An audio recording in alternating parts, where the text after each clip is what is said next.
28 साल का हो चुका था ऋषभ, लेकिन शादी करने को तैयार ही नहीं था। माँ बाप पूरी तरह से परेशान हो चुके थे। जब भी किसी लड़की का रिश्ता ऋषभ के लिए लेकर आते तो वो शादी करने से साफ मना कर देता, चाहे लड़की कितनी भी सुंदर, कितनी भी अच्छी क्यों ना हो। ऋषभ के माँ बाप को इसकी वजह समझ में नहीं आ रही थी।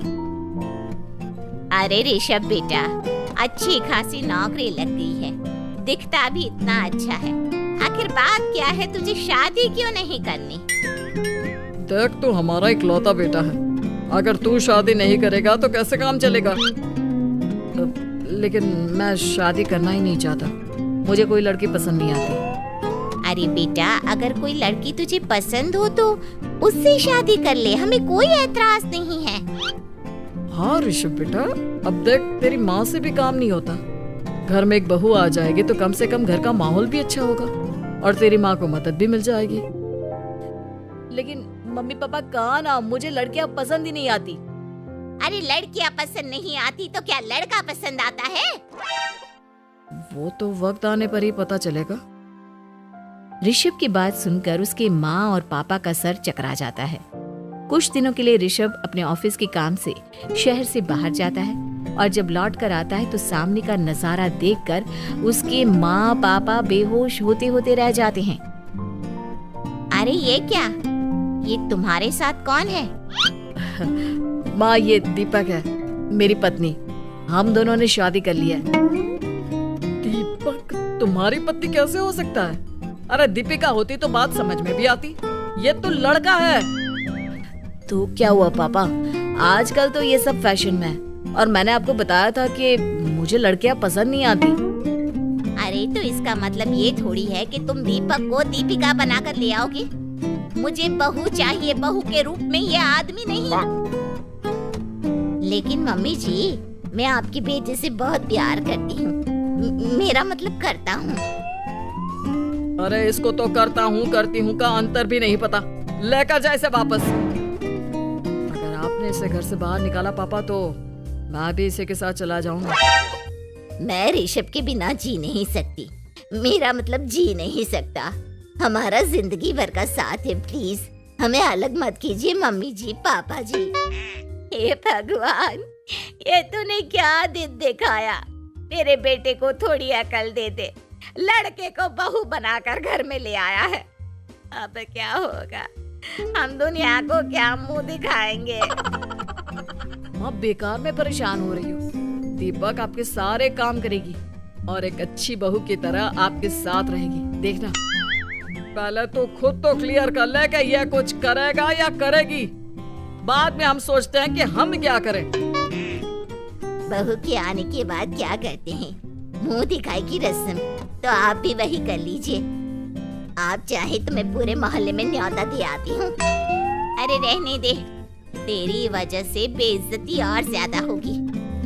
आई बड़ी, अब मेरा मतलब है आया बड़ा न्योता देने वाला। अगले दिन सुबह के वक्त दीपक बड़ी नजाकत से चलता हुआ सबके लिए चाय बनाकर सुबह सुबह बालकनी में आ जाता है। प्रणाम मम्मी जी, प्रणाम पापा जी। ये देखिए, चाय बिल्कुल आपकी पसंद की है। मुझे ऋषभ ने सब कुछ बता दिया था कि आपको क्या क्या पसंद है। हे भगवान, ये सब क्या हो रहा है? ये क्या नौटंकी है? नौटंकी कहाँ है? माँ देखिए तो, मेरा दीपक आपका कितना ख्याल रख रहा है। लाओ, अब जो भी है, जैसे भी है, चाय पियेंगे ही सही।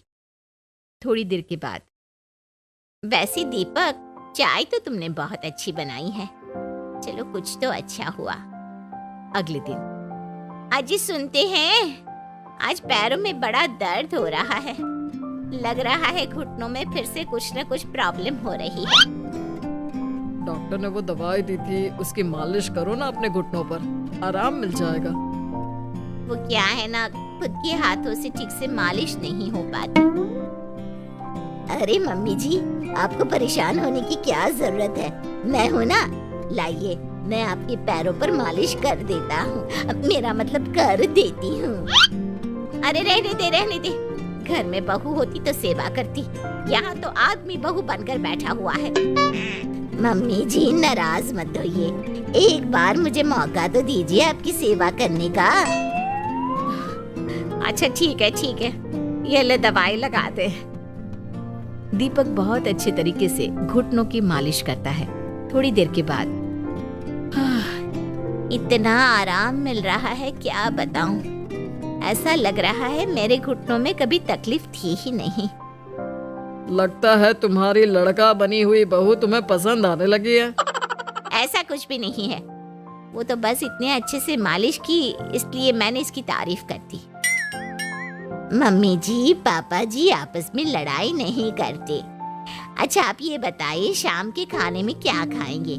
पनीर, दाल मखनी, पुलाव, कुछ भी स्पेशल बता दीजिए। अरे भाई ये सारी चीजें मुझे तो खाने में बहुत ही पसंद है। तुम क्या कोई औरत हो जो पनीर दाल मखनी बनाओगी? हाँ, अरे लड़का हो तो लड़के की तरह बिहेव किया करो ना। भले ही मैं लड़का हूँ तो क्या हुआ, अब तो मैं ऋषभ की पत्नी और आपके घर की बहू हूँ, तो मुझे उसी तरह से रहना पड़ेगा ना। अच्छा ठीक है, जो तुम्हें पसंद है बना लो। आदमी रसोई में खाना बनाते हुए कैसे लगते हैं जरा मैं भी तो देखूं। शाम को दीपक सबके लिए अच्छा सा खाना बनाकर डाइनिंग टेबल पर लगा देता है। ऋषभ ऑफिस से जब लौट कर आता है सब लोग खाना खाने के लिए बैठ जाते हैं। अरे वाह, क्या गजब का पनीर और दाल मखनी बनाई है। ऐसा जायका तो होटल के खाने में भी नहीं आता। दीपक कितना अच्छा खाना बनाती हो, मेरा मतलब बनाते हो। तुम्हारी इसी अदा की वजह से तो मुझे तुमसे प्यार हो गया। अरे बहुत हो गया, आदमी होकर आदमी से प्यार करते हो। अरे लेकिन कुछ भी कहो, जरा खाना खा कर तो देखो ऋषभ की माँ, मजा आ जाएगा। हाँ वैसे बात तो आपकी सही है, खाना तो वाकई में लाजवाब है। इतना स्वादिष्ट पनीर तो मैंने अपनी जिंदगी में नहीं खाया। कितना अच्छा होता अगर ये दीपक दीपिका होती। और फिर अगली सुबह कुछ ऐसा होता है जिसे देखकर ऋषभ के माँ और पापा ना केवल खुश होते हैं बल्कि हैरानी से उनकी आंखें फटी की फटी रह जाती हैं। उन्होंने जो नजारा अपनी आंखों के सामने देखा उसे देखकर उन्हें अपने आप पर भरोसा नहीं हुआ। सुबह का वक्त था, सब लोग बालकनी में बैठकर सुबह की चाय का इंतजार कर रहे थे। तभी रसोई में से एक बहुत ही खूबसूरत लड़की जिसके लंबे लंबे बाल थे और जिसने साड़ी पहनी हुई थी हाथ में चाय की ट्रे लेकर वहां आती है। अरे ये कौन है? रातों रात हमारा लड़की बहू बन गया क्या? मुझे लगता है कोई सपना देख रहा है। इतनी सुंदर बहू तो हमने सपने में भी नहीं देखी। देखा माँ, जादू हो गया जादू। अरे लेकिन ये है कौन? तुम्हारा वो आदमी वाला पत्नी कहाँ चला गया? आपने मुझे पहचाना नहीं? मैं दीपक नहीं दीपिका हूँ। इतने दिन से लड़के के कपड़े पहनकर आपके घर में आपकी बहू बनी हुई थी। माँ ये दीपक नहीं, दरअसल ये दीपिका थी, लेकिन इसे लड़कों की तरह रहने का शौक था और इसे लड़की की तरह रहना मंजूर नहीं था, इसलिए मैं इसे लड़के के रूप में आपकी बहू बनाकर यहाँ ले आया। तो फिर अचानक ये उसका हृदय परिवर्तन और रूप परिवर्तन कैसे हो गया? वो क्या है ना, मुझे बाद में एहसास हुआ कि आप लोग इस बात को लेकर बहुत दुखी हैं कि आपकी बेटी ने एक लड़की के साथ शादी की है, इसलिए मैं अपने असली रूप में वापस आ गई। हमने कोई पुण्य कर्म किए होंगे जो तुम्हारे जैसा, मेरा मतलब तुम्हारे जैसी बहू मिली, इतनी खूबसूरत और इतना ख्याल रखने वाली। भला हो भगवान का कि हमें लड़की बहू मिली है, लड़का बहू नहीं।